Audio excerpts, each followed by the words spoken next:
সমবেত রাষ্ট্রবাদী দেশপ্রেমিক ভদ্রমণ্ডলী, প্রবল দাবদাহ উপেক্ষা করে আপনারা 1টা-1:30 থেকে এখানে সভাতে এসেছেন এবং এই সভা মূলত রতুয়া বিধানসভা কেন্দ্র এবং পার্শ্ববর্তী আমাদের হরিশ্চন্দ্রপুর বিধানসভার কয়েকটি অঞ্চলের কর্মী সমর্থকদেরকে ডাকা হয়েছে।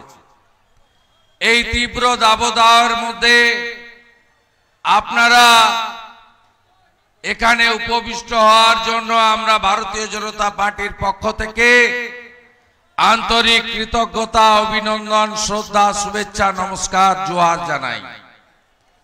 আপনারা ইতিমধ্যে আমাদের প্রার্থী সহ নেতৃত্বের কথা শুনেছেন। আমি আপনাদের কাছে ভারতবর্ষের গণতন্ত্রের এই মহোৎসব, সেই উৎসবের প্রাক্কালে কিছু কথা নিবেদন করতে চাই। ইতিমধ্যে 102টো লোকসভা কেন্দ্রে গতকাল ভোট হয়ে গেছে। আমি আপনাদের কাছে বলতে চাই, 400 লক্ষে গতকালই ভারতীয় জনতা পার্টি তার নির্বাচনের যে বিজয় রথ নরেন্দ্র মোদীজির নেতৃত্বে, সেই বিজয় রথের চাকা গড়াতে শুরু করেছে। নির্লজ্জ তৃণমূল কংগ্রেস তারা জানে এই নির্বাচনে তাদের ভরাডুবি হবে, তাই দোকান কাটা মমতা ব্যানার্জির পার্টি গতকাল ভোটের পরে কোচবিহার, আলিপুরদুয়ার, জলপাইগুড়িতে তথাকথিত আইপ্যাকের বুদ্ধিতে বিজয় মিছিল করেছে। আপনাদের আমি বলে রাখি, গতবারে যে ভোটে এই 3টি আসন আমরা পেয়েছিলাম, তার থেকে দ্বিগুণের বেশি ভোটে এই 3টে আসনে ভারতীয় জনতা পার্টি জিতে গেছে মানুষের আশীর্বাদে। আমাকে সাংবাদিকরা যখন গতকাল প্রশ্ন করেছিল, তখন আমি বলেছিলাম আজকের নির্বাচনের নির্যাস হলো রাষ্ট্রবাদীরা 3 আর চোরেরা 0। চোরেরা বড় শূন্য পেয়েছে। আপনারা জানেন যে লোকসভার নির্বাচনে দ্বিতীয় পর্যায়ে এখানে ভোট হতে চলেছে আপনার তৃতীয় পর্যায়ে। আগামী 26 তারিখে বালুরঘাট, রায়গঞ্জ, দার্জিলিং এর ভোট। তারপরে 7ই মে আমাদের এখানে ভোট। এই নির্বাচনে আমি মনে করি মালদা জেলাতে লড়াই কার সঙ্গে হচ্ছে? ভারতীয় জনতা পার্টির সঙ্গে পুলিশের লড়াই হচ্ছে, বিশেষ করে উত্তর মালদাতে।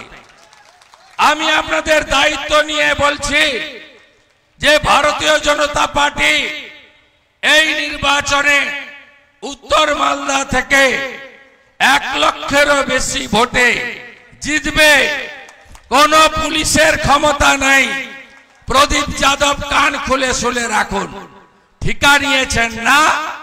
প্রাক্তন আইপিএস পরিযায়ী প্রসূন বাবুকে জেতাবেন। এই প্রসূন বাবু একটা গুণের নিধি। যখন দক্ষিণ দিনাজপুরে এসপি ছিলেন, এমন কোন কাণ্ড নেই যে কাণ্ড ইনি করেননি। সিভিকের ভাইরা ভোট দেওয়ার ইচ্ছা আছে নাকি প্রসূন বাবুকে? 2টো প্যানেল 6000 এর আমলে করে যাওয়া। ইনি এত গুণের অধিকারী, শাহজাহানকেও হার মানিয়ে দেবে। তাই দয়া করে এর থেকে আপনারা সবাই দূরে থাকবেন। আমি আপনাদের কাছে বলি, এখানে দ্বিতীয় এবং তৃতীয় লড়াই চলছে। কে তৃতীয় হবে তার লড়াই। 1 নম্বরে কোনো লড়াই নেই। 1 নম্বরে কোনো লড়াই নেই। নরেন্দ্র মোদীজি 26 তারিখ যখন ওল্ড মালদায় বাইপাসের পাশে আসবে, কয়েক লক্ষ মানুষের সভাতে সেদিনই ভোট হয়ে যাবে। নিশ্চিন্ত থাকুন, মোদি হ্যায় তো মুমকিন হ্যায়, আপনাদের কোনো সমস্যা হবে না। তাই আমার বক্তব্য, এই নির্বাচন দেশের নির্বাচন। শক্তিশালী প্রধানমন্ত্রীর হাতে আমরা দেশ রাখতে চাই। আমরা চাই নরেন্দ্র মোদীজি তৃতীয়বারের জন্য প্রধানমন্ত্রী হোক। আর এটা করতে গেলে যে স্লোগান আপনারা তুলেছেন, আসমুদ্র হিমাচল, যে স্লোগান উঠেছে কাশ্মীর থেকে কন্যাকুমারী, যে এইবার 400 পার, এইবার এইবার এইবার এইবার এইবার 400 যদি পার করাতে হয়, উত্তর মালদা বিজেপিকে দিতে হবে। কেন বিজেপিকে দেবেন? তার কারণ হলো নরেন্দ্র মোদীজি তার 175টা গরিব কল্যাণে, জনকল্যাণে যে স্কিম এনেছেন, এই স্কিম তিনি দেশের মানুষের জন্য দিয়েছেন। নরেন্দ্র মোদীজি উজালার গ্যাস, প্রধানমন্ত্রী কিষাণ সম্মান নিধি, প্রধানমন্ত্রী অন্ন সুরক্ষা যোজনা, প্রধানমন্ত্রী আবাস যোজনা, স্বচ্ছ ভারতে ইজ্জত ঘর শৌচালয় নির্মাণ এবং কোভিডের সময় বিনামূল্যে ভ্যাকসিন বিতরণ সহ আজকে দেশের 82 কোটি মানুষ 5 কেজি করে মাথা পিছু বিনামূল্যে রেশন পাচ্ছেন। এটা নরেন্দ্র মোদীজির নেতৃত্বে। আমার সংখ্যালঘু ভাই বোনেরা, এই বিধানসভা কেন্দ্র সংখ্যালঘু অধ্যুষিত। এই বিধানসভা কেন্দ্রের সংখ্যালঘুদেরকে আমি বলবো যে মমতা ব্যানার্জি আপনাদের কাছ থেকে 21-এ ভোট নিয়েছে। 21 সালে বলেছিল সিএএ আসছে, আপনাদের নাকি নাগরিকত্ব চলে যাবে। 1 মাসের বেশি হয়ে গেছে, 1.5 মাস প্রায় সিএএ কার্যকর হয়েছে। কার কার নাগরিকত্ব গেছে বলুন? একজনেরও গেছে না, যায়নি। এই সিএএ মানে বাংলাদেশ থেকে যারা ধর্মীয় কারণে উৎপীড়িত হয়ে পালিয়ে আসতে বাধ্য হয়েছেন, তাদেরকে নাগরিকত্ব দেওয়ার আইন, কারোর নাগরিকত্ব কাড়ার আইন নয়। মমতা ব্যানার্জি একটু আগে গাজলে সভা করেছেন, সেখানে তিনি যত রকমের মিথ্যা কথা, এনায়েতপুরে বলছেন এনআরসি সিএএ করতে দেব না। তুমি কে হরিদাস পাল সিএএ করতে না দেওয়ার? 45টা আসনে লড়ছে, 45টা আসনে গোটা দেশে, আর প্রধানমন্ত্রীর স্বপ্ন দেখছে। মোট আসন 543। প্রধানমন্ত্রী হতে গেলে 272টা আসন লাগে, আর উনি 45টা আসনে লড়ে দেশ চালাবেন, সংবিধান নিয়ন্ত্রণ করবেন। সে গুড়ে বালি। গত কয়েকদিন আগে নরেন্দ্র মোদীজি জলপাইগুড়ির ধূপগুড়িতে বলেছে যে আমার এই কার্যকালে আমি তৃণমূলের অর্ধেক চোরকে জেলে পাঠিয়েছি, বাকি অর্ধেককে তৃতীয়বার প্রধানমন্ত্রী হওয়ার পরে জেলে পাঠাবো। পশ্চিম বাংলায় তৃণমূল মানে হলো চোর। সবাই জানে 100 দিনের টাকা, সবাই জানে বন্যার ক্ষতিগ্রস্তদের টাকা, সবাই জানে শৌচালয়ের টাকা, সবাই জানে প্রধানমন্ত্রী আবাসের টাকা কিভাবে লুট করেছে এরা। এখানে রহিম বক্সি আর তার বেটা কোথা থেকে টাকা নেয়নি বলুন? কোন জায়গা বাকি নেই। এখনো আইসিডিএস এর চাকরির নামে, আশা কর্মী নিয়োগের নামে 2 হাতে টাকা তুলছে। কালকে রবিবার, আগামী সপ্তাহ শুরু হতে চলেছে। আপনারা দেখবেন আমি বলবো না বিস্তারিত। আগামী সপ্তাহে শুরুতে এমন একটা বোম পড়বে, তৃণমূল বেসামাল হয়ে যাবে, নিশ্চিন্ত থাকুন। তৃণমূল কুল কিরানা পাবে না, সেই ব্যবস্থার দিকে যাচ্ছে, অপেক্ষা করতে থাকুন। এই চোর তৃণমূলকে তাড়াতে হবে, এই চোরেদের হাত থেকে বাঁচতে হবে।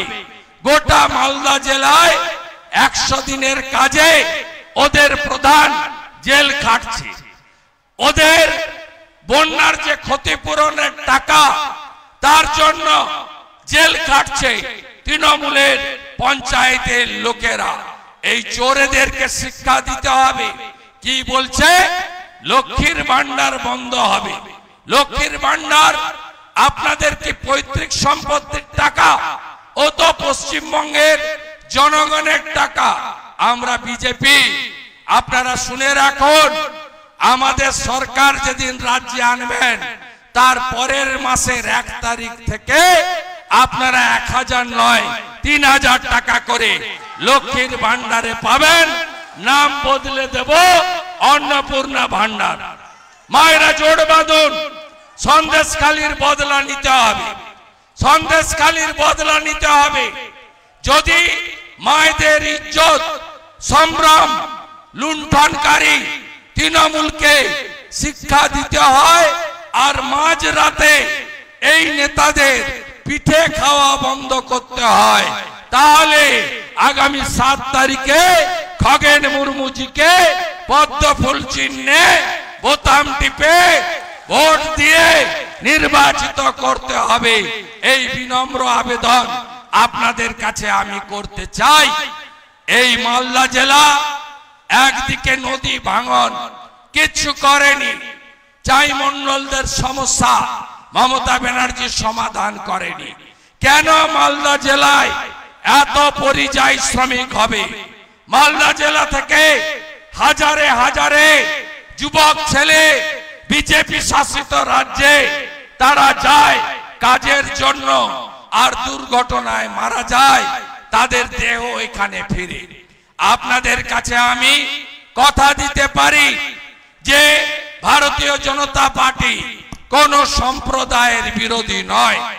ভারতীয় জনতা পার্টির নেতা আমাদের আদর্শ, আমাদের মার্গদর্শক নরেন্দ্র মোদীজির স্লোগান सबका साथ, सबका विकास, सबका विश्वास, सबका प्रयास।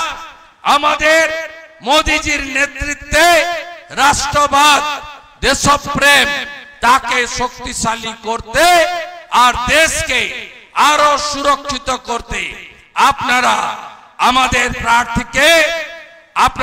প্রার্থীকে পদ্ম ফুল চিহ্নে ভোট দিয়ে জেতান। আমি একটা সভায় চাঁচলে দেখছিলাম এই লম্বা বক্সি যে আমার হাত ধরে আরএসপি থেকে তোলামুলে ঢুকেছিল, ওকে কেউ নিচ্ছিল না। আমার হাত ধরে মালতীপুরে জালালপুরে জয়েন করেছিল। সে কিছুদিন আগে বলছিল শুভেন্দু অধিকারীকে ঢুকতে দেব না। আরে কোথায় আছেন লম্বা বক্সি? আমাকে ডাকুন।